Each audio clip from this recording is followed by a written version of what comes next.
Dear students, अस्सलाम वालेकुम। Course आपका है single chip micro computer technology in application. मैं हूं डॉक्टर मदीहा अमान और आज के लेक्चर की तरफ चलते हैं।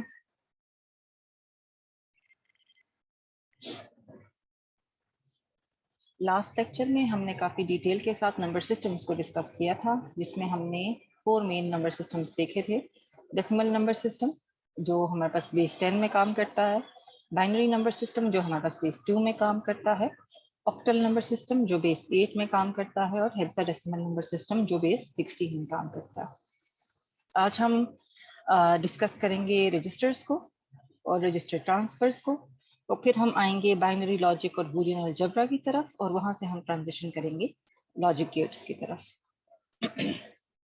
स्टार्ट करते हैं रजिस्टर से। रजिस्टर्स को हम पीछे भी काफ़ी लेक्चर्स में काफ़ी बार डिस्कस कर चुके हैं, तो इसलिए अभी हम विल जस्ट स्किम थ्रू के जो इसके बेसिक्स हैं। क्या है रजिस्टर? स्पेशल मेमोरी यूनिट्स हैं, उनको हम रजिस्टर्स कहते हैं। और किस चीज़ के लिए यूज़ होते हैं कि वो टेम्परेरी बेसिस पे आपकी इंफॉर्मेशन को होल्ड करता है। कब होल्ड करता है? As the instructions are interpreted and executed by the CPU, कि CPU जब प्रोसेसिंग कर रहा होता है और उस प्रोसेसिंग के दरमियान उसने CPU ने टेम्परेरी तौर पे आप अपने रिजल्ट्स को कहीं स्टोर करना है, तो उस स्टोरेज पर्पजेस के लिए हम लोग रजिस्टर्स को यूज करते हैं। रजिस्टर्स जो है वो CPU का हिस्सा हैं, लेकिन मेन मेमोरी का हिस्सा नहीं है। लेंथ ऑफ अ रजिस्टर, हम कभी कभी इसको वर्ड साइज भी कहते हैं, और वर्ड साइज मतलब लेंथ ऑफ अ रजिस्टर कितना होता है, जितने बिट्स भी उस रजिस्टर में स्टोर हो सकते हैं, हम कहते हैं कि ये इस रजिस्टर का वर्ड साइज है। बाकी सब पैरामीटर्स अगर सेम रहें तो एक 32 बिट रजिस्टर जो होता है वो it can process data twice larger than one with 16 bit register. अगर तो 32 बिट का रजिस्टर है तो वो डाटा को 2 गुना ज्यादा प्रोसेस कर सकता है, अगर तो हम कंपेयर करें उसको 16 बिट के रजिस्टर्स के साथ। फंक्शंस देख लेते हैं। कॉमनली यूज रजिस्टर्स हमारे पास 6 बहुत कॉमनली यूज रजिस्टर्स होते हैं सीपीयू में। मार है memory address register, memory buffer register, program counter, accumulator, instruction register, IR भी बोलते हैं इसको, और आईओ रजिस्टर। फंक्शंस देख लेते हैं। मेमोरी एड्रेस रजिस्टर का क्या फंक्शन है, इसके नाम से पता लग रहा है कि it holds the address of the active memory location. जो मेमोरी लोकेशन करंटली एक्टिव होगी उसका एड्रेस कहाँ पर होगा? मेमोरी एड्रेस रजिस्टर के पास। मेमोरी बफर रजिस्टर का क्या काम है? It holds the contents of the accessed read और written memory word. Memory buffer register क्या करता है कि ये कंटेंट्स को होल्ड करता है मेमोरी वर्ड में। प्रोग्राम काउंटर रजिस्टर क्या करता है? Holds the address of the next instruction to be executed. आपके पास जो प्रोग्राम होता है, आपको पता है कि वो क्या है, सेट ऑफ इंस्ट्रक्शंस हैं, और वो सेट ऑफ इंस्ट्रक्शंस जो हैं बारी बारी एग्जीक्यूट हो रहे होते हैं। तो कौन से इंस्ट्रक्शन ने किस इंस्ट्रक्शन की नेक्स्ट बारी है एग्जीक्यूट होने की, वो इंस्ट्रक्शन कहाँ पे होल्ड होता है? प्रोग्राम काउंटर रजिस्टर के अंदर। एक्यूमुलेटर रजिस्टर क्या करता है? उसके अंदर वो डाटा पड़ा होता है जिसके ऊपर अभी ऑपरेशन होना होता है। Holds data to be operated upon, intermediate results and the results.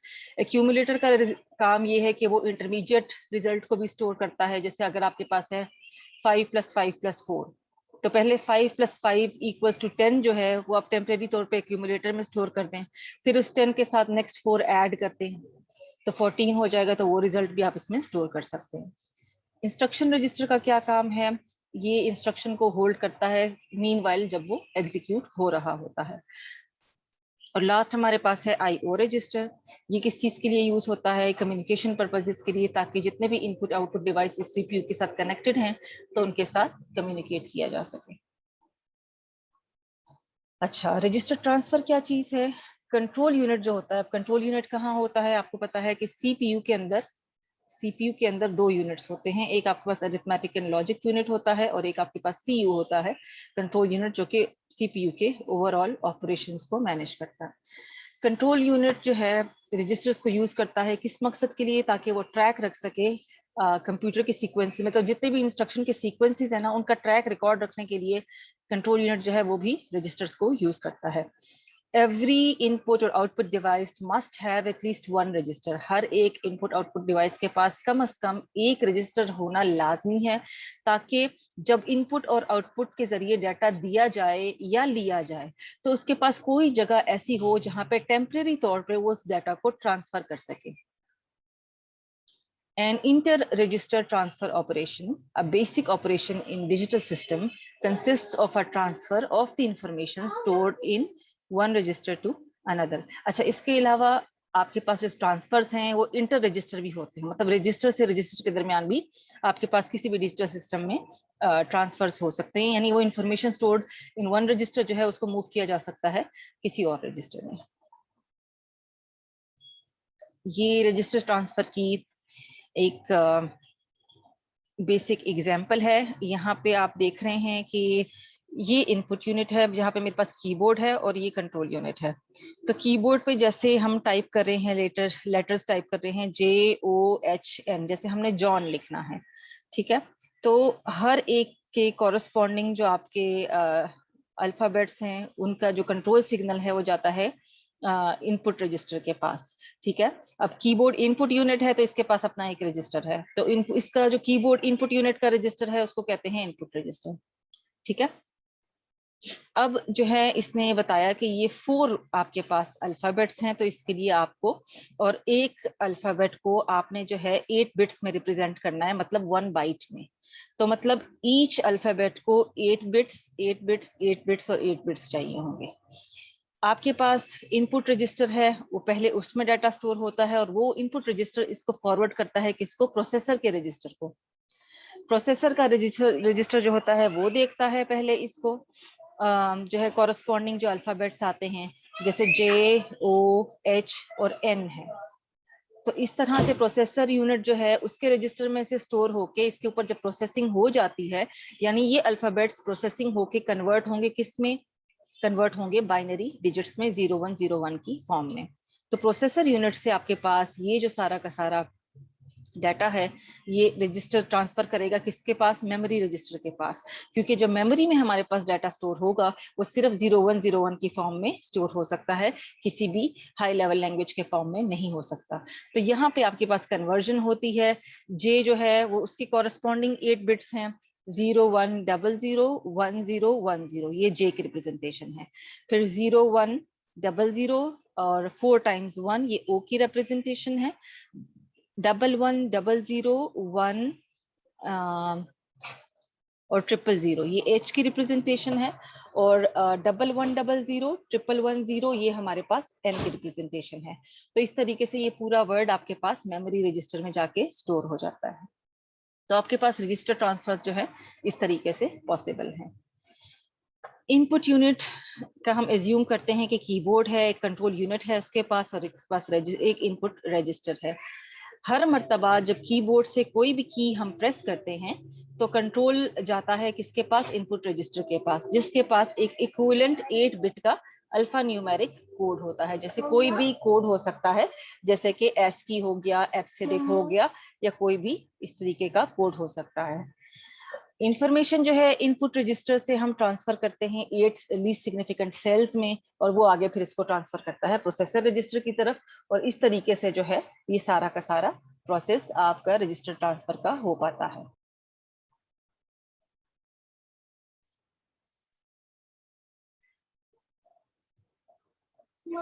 अच्छा, after every transfer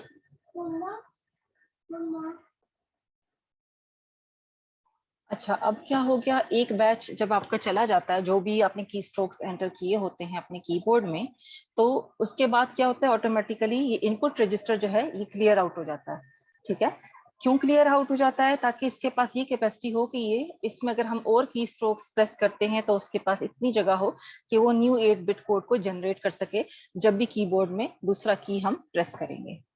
Each 8-bit character transferred to the processor register is preceded by a shift of the previous character to the next 8 cells on its left. इसी तरीके से ये आगे की तरफ push करते जाएंगे, लेफ्ट पे मजीद जो है न्यू की स्ट्रोक है उस पे 8 बिट्स आते रहेंगे. When the transfer of characters is completed, the processor register is full.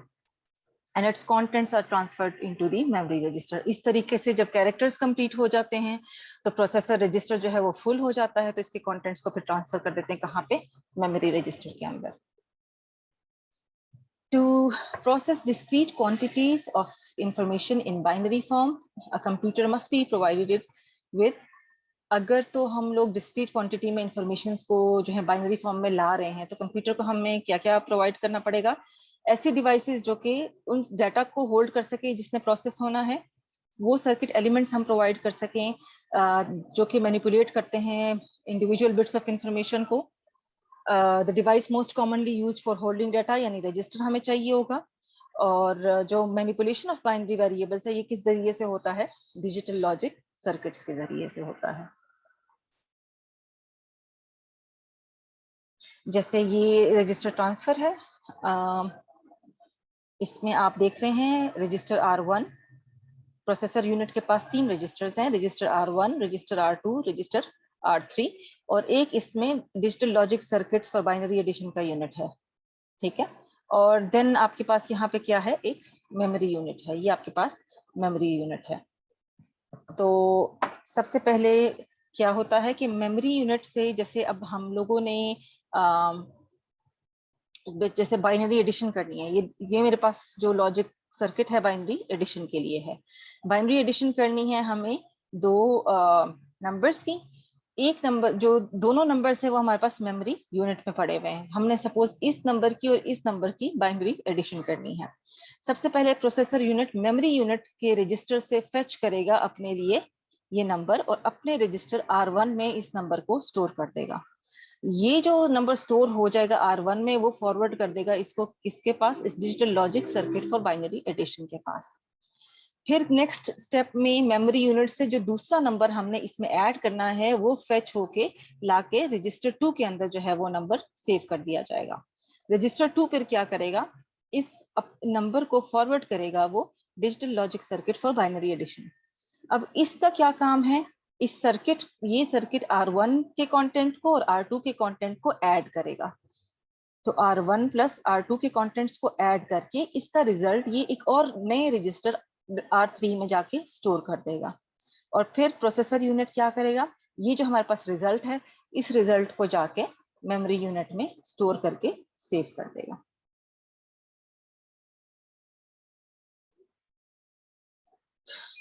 ये टिपिकल प्रोसेस है जिसमें हम लोग दो 10 बिट बाइनरी नंबर्स को ऐड कर रहे हैं. मेमोरी यूनिट जिसके पास नॉर्मली थाउजेंड्स ऑफ रजिस्टर्स हैं, लेकिन इस डायग्राम में समझाने के मकसद से सिर्फ 3 रजिस्टर्स दिखाए हैं. हमने आपको रजिस्टर R1, R2, R3 दिखाया है टुगेदर, जो इसके साथ किसके साथ, डिजिटल लॉजिक सर्किट के साथ, जो किस मकसद के लिए है, बाइनरी एडिशन के लिए है. सर्किट ने मैनिपुलेट करना है किस चीज, किन के बिट्स को, R1 के बिट्स को और R2 के बिट्स को, और फिर इनको ट्रांसफर करना है इसके सम को किस में, R3 के अंदर सम को ट्रांसफर करना है. Information stored in memory can be transferred to processor registers and results obtained in processor registers can be transferred back into memory register.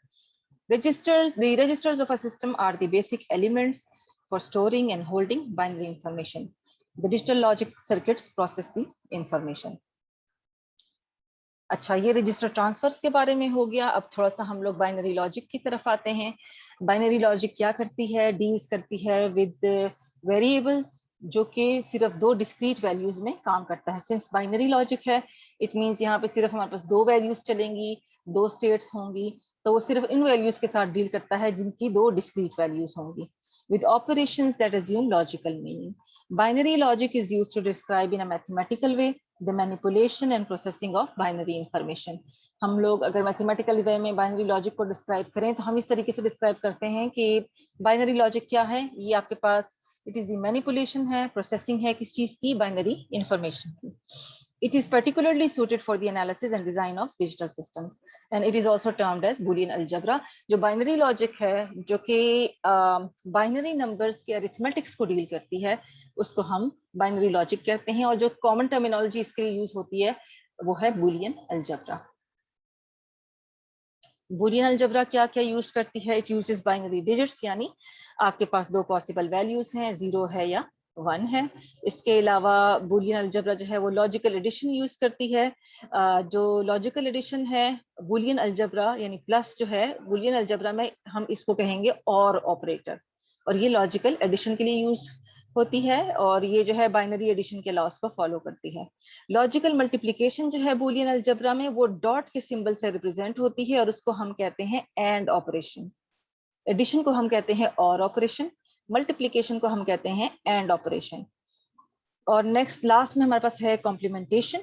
ठीक है, हम इसको सिंबल माइनस या डैश जो है ये यूज होता है, also known as NOT operator, इसको हम नॉट ऑपरेटर भी कहते हैं और ये कॉम्प्लीमेंट करने के लिए यूज होता है, कॉम्प्लीमेंटेशन पर्पस के लिए। ऑपरेटर की बूलियन अलजेब्रा में ऑपरेटर की प्रेसिडेंस क्या है? हर एक का अपना प्रेसिडेंस लेवल है। Higher the operators precedence level earlier it is evaluated. जितना ज्यादा उस किसी भी ऑपरेटर का प्रेसिडेंस लेवल या प्रायोरिटी लेवल होगा तो सबसे उतना ही जल्दी उसको इवैल्यूएट किया जाएगा। एक्सप्रेशन को जो है वो लेफ्ट से राइट की तरफ जो है वो स्कैन किया जाता है। जो फर्स्ट सबसे पहले जो एक्सप्रेशन पैरेंथेसिस के अंदर होते हैं उनको सॉल्व किया जाता है। फिर इसके बाद जो है नॉट यानी कॉम्प्लीमेंट्स को सॉल्व किया जाता है। उसके बाद फिर मल्टीप्लिकेशन यानी एंड ऑपरेशंस को सॉल्व किया जाता है और लास्ट में एडिशन यानी और ऑपरेशंस को परफॉर्म किया जाता है। Binary logic deals with variables that take on two discrete values and operations that assume logical minimum. अच्छा, अब लॉजिक गेट्स क्या हैं जिनके जरिए हम ये बूलियन अलजेब्रा को इम्प्लीमेंट करते हैं? लॉजिक गेट्स क्या हैं? आपके पास इलेक्ट्रॉनिक सर्किट्स हैं that operate on one or more input signals to produce an output signal. Simply logic gate क्या है? एक इलेक्ट्रॉनिक सर्किट है जिसके पास एक या एक से ज्यादा इनपुट सिग्नल जाता है और वो कॉरस्पॉन्डिंगली उसका आउटपुट सिग्नल जनरेट करता है।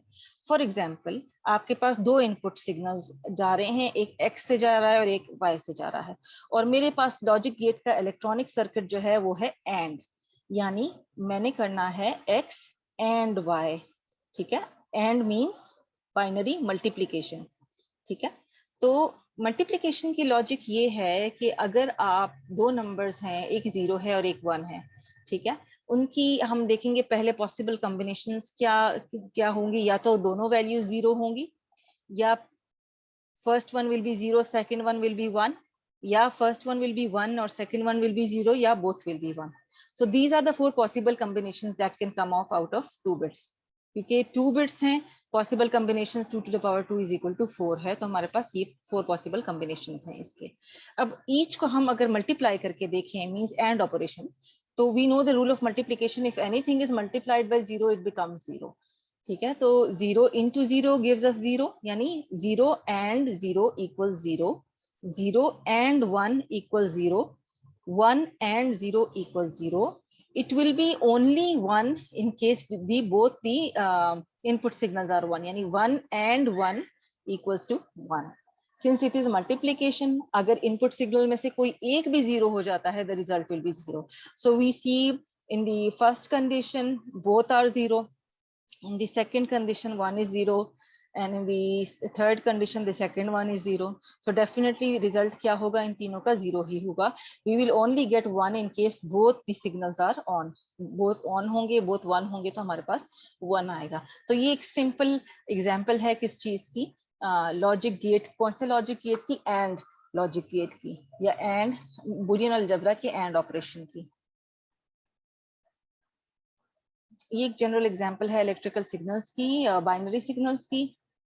वोल्ट्स में इलेक्ट्रिकल सिग्नल्स के कॉन्टेक्स्ट में वैल्यूज हमारे पास 0 होगा या 1 होगा। तो ये पल्स है, ये रिप्रेजेंट कर रहा है लॉजिक 0 को, और ये जो थोड़ा वाइडर आपके पास पल्स है ये रिप्रेजेंट कर रहा है लॉजिक 1 को। और बीच में जो ये टाइम है ये ट्रांजिशन टाइम है कि आपके पास ये signal, electric signal pulse transit कर रहा है, एक लॉजिक से दूसरे लॉजिक की तरफ जा रहा है। अच्छा, सिंबल्स क्या यूज होते हैं डिजिटल लॉजिक सर्किट्स में? हम स्टार्ट करते हैं बिल्कुल इनिशियल सिग्नल से। हमने अभी 3 मेन चीजें पढ़ी। हमने देखा कि एंड ऑपरेशन होता है जो कि हमारे पास मल्टीप्लिकेशन के इक्विवेलेंट है। हमने देखा कि और ऑपरेशन होता है जो कि हमारे पास एडिशन के इक्विवेलेंट है, और हमने देखा कि नॉट ऑपरेशन होता है जो कि हमारे पास कंप्लीमेंटेशन के इक्विवेलेंट है। तो अब सिंस ये 3 बुलियन अलजेब्रा के ऑपरेशंस हैं, हमने लॉजिक सर्किट्स के जरिए इसको अप्लाई करना है, तो डेफिनेटली इन तीनों की एग्जिस्टेंस गेट्स में होगी। तो इनको हम लोग लॉजिक गेट्स में कैसे रिप्रेजेंट करते हैं? एंड को इस तरीके से रिप्रेजेंट किया जाता है। This is how an AND gate is represented. Minimum जो मल्टीप्लीकेशन है या एंड ऑपरेशन है, इसके मिनिमम आपके पास 2 इनपुट सिग्नल होने चाहिए। One will be X, the other one will be Y, and there will be a resultant. आपके पास जो इसका आउटपुट आएगा दैट इज, सपोज अगर z है which will be equal to x and y। So ये क्या हो जाएगा? 2 इनपुट एंड गेट। इसको हम क्या कहेंगे? 2 इनपुट एंड गेट। नेक्स्ट जो आपका लॉजिक गेट है दैट इज और गेट, यानी जो कि आपको लॉजिकल एडिशन करने देगा, उसको हम रिप्रेजेंट करते हैं इस सिंबल से। वॉच केयरफुली, ये जो है और का सिंबल है। अगेन और है, एक इनपुट से तो इसका काम नहीं चलेगा। मिनिमम एडिशन के लिए हमें 2 इनपुट सिग्नल्स चाहिए होंगे। सपोज x और y है, और इसका आउटपुट क्या आएगा? सपोज अगर z है दैट विल बी x और y which is the logical addition. तो हमारे पास ये क्या है? 2 इनपुट और गेट है। कंप्लीमेंटेशन जो नॉट है उसको हम रिप्रेजेंट करते हैं इस गेट से, ठीक है। और for complementation we don't need a minimum of 2 input signals. हम लोग किसी भी नंबर का कॉम्प्लीमेंट ले सकते हैं। फॉर एग्जांपल अगर 1 है तो complement mean the opposite of that thing. तो 1 का कॉम्प्लीमेंट क्या होगा? 0। 0 का कॉम्प्लीमेंट क्या होगा?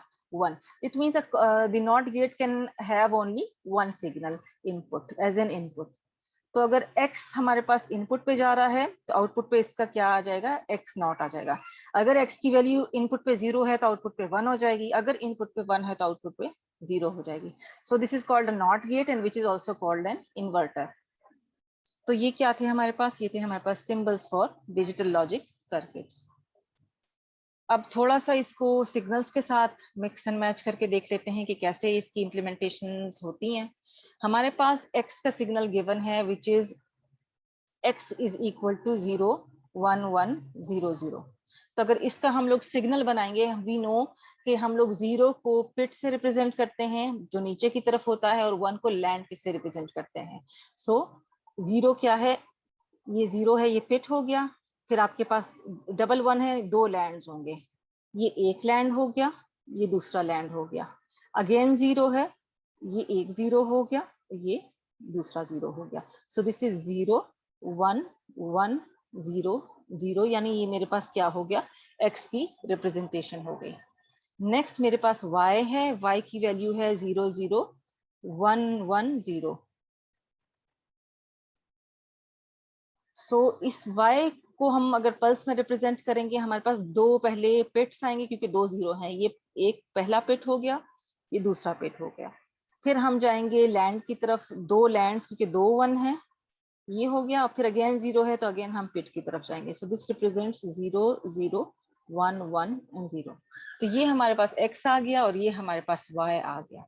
अब हमने क्या करना है? हमने यहाँ पे 3 ऑपरेशंस करने हैं, x एंड y, x और y, और x का कंप्लीमेंट, ठीक है। सो अगर मैं मल्टीप्लिकेशन करूं यानी x एंड y, तो मेरे पास x की वैल्यूज को मैंने y की वैल्यूज के साथ मल्टीप्लाई करना है। सो 0 and 0 will give me 0 and 1 and 0 will give me 0, because अगर एक भी इनपुट 0 हो गया तो आंसर विल बी 0।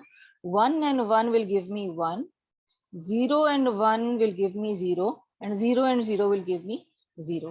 So अब अगर हम इसको सिग्नल में रिप्रेजेंट करेंगे तो कैसे रिप्रेजेंट होगा? इट विल बी 2 पिट्स क्योंकि 2 0 हैं, फिर 1 लैंड क्योंकि एक 1 है, अगेन 2 पिट्स क्योंकि 2 0 हैं।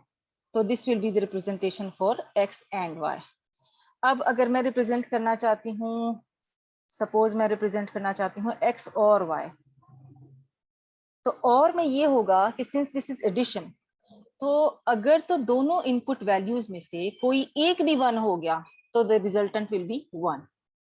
तो 0 and 0 will give me 0, 1 and 0 will give me 1, 1 and 1 will also give me 1, and 0 and 1 will also give me 1, and 0 and 0 will give me 0. So in this case मैं कैसे अपने सिग्नल को रिप्रेजेंट करूंगी, एक bit that represents the 0, then 3 ones है, then I will be representing 3 lands, 1 2 and 3, and then we have a 0, so this will represent another bit. तो ये आपके पास x और y रिप्रेजेंट हो गया। और अगर हमने कंप्लीमेंटेशन करनी है, कंप्लीमेंटेशन मींस ऑपोजिट जो आपके पास है वो बिल्कुल ऑपोजिट आएगा। तो कंप्लीमेंट के लिए फॉर एग्जांपल अगर x का कंप्लीमेंट करना है तो x मेरे पास क्या है, 0 1 1 0 0, सो 0 will become 1, 1 will become 0, 1 will become 0, 0 will become 1 and 0 will become 1 1, and then if we अगर हम represent करेंगे इसको in signal pulse तो कैसे, there is going, it will start from a land क्योंकि 1 है, then I have 2 bits since there are 2 zeros, and then there will be 2 ones. So ये है मेरे पास 1 0 0 1 1, ये मेरे पास x कॉम्प्लीमेंट जो है रिप्रेजेंट हो गया। तो इस तरीके से आप बूलियन अलजेब्रा से को यूज करते हुए आप बाइनरी लॉजिक को फॉलो कर सकते हैं, बाइनरी लॉजिक को बूलियन अलजेब्रा में रिप्रेजेंट कर सकते हैं, लॉजिक गेट्स में रिप्रेजेंट कर सकते हैं, और उसको इस तरह से सर्किट्स में, सर्किट डिजाइनिंग में इसको लेके आ सकते हैं, और सर्किट्स स्कीम के अकॉर्डिंगली डिजाइन कर सकते हैं कि जिस तरीके का सर्किट आपको रिक्वायर्ड है। गेट्स जो हैं, अब जरूरी नहीं है कि सिर्फ 2 इनपुट्स हों। मैंने जैसे आपको 3 गेट्स दिखाए, उसमें से एंड और के मैंने 2 इनपुट्स दिए, but 2 inputs means there has to be a minimum of 2 inputs and there could be more than 2 inputs। तो जैसे हमारे पास यहाँ पे एक एंड गेट ये सामने आपके शो हो रहा है, ये एक एंड गेट है जिसमें 3 इनपुट्स जा रहे हैं A B C। सो अगर आउटपुट F रिप्रेजेंट हो रहा है तो that will B A dot B dot C which is A and B and C। और अगर और गेट है, so this is an OR gate, typical OR gate, and we have 4 inputs A, B, C and D. So the output will be G, जो कि कोई भी alphabet हो सकता है, is equal to A or B or C or D. So these are gates with multiple inputs. तो आज का लेक्चर यहाँ पे कंप्लीट होता है। आज के लेक्चर में मैं आपको ट्रांजिशन करवाया from number systems to Boolean algebra to logic gates and to how to use it, how to begin to use it in creating circuits. I hope आपका आज का लेक्चर आपको अच्छे से समझ आ गया होगा। आपको कोई क्वेरी, कोई क्वेश्चन हो तो you have my email address and you also have my WhatsApp number, आप मुझे कांटेक्ट कर सकते हैं। Until next lecture, आपसे नेक्स्ट लेक्चर में मुलाकात होगी, तब तक के लिए अल्लाह हाफ़िज़।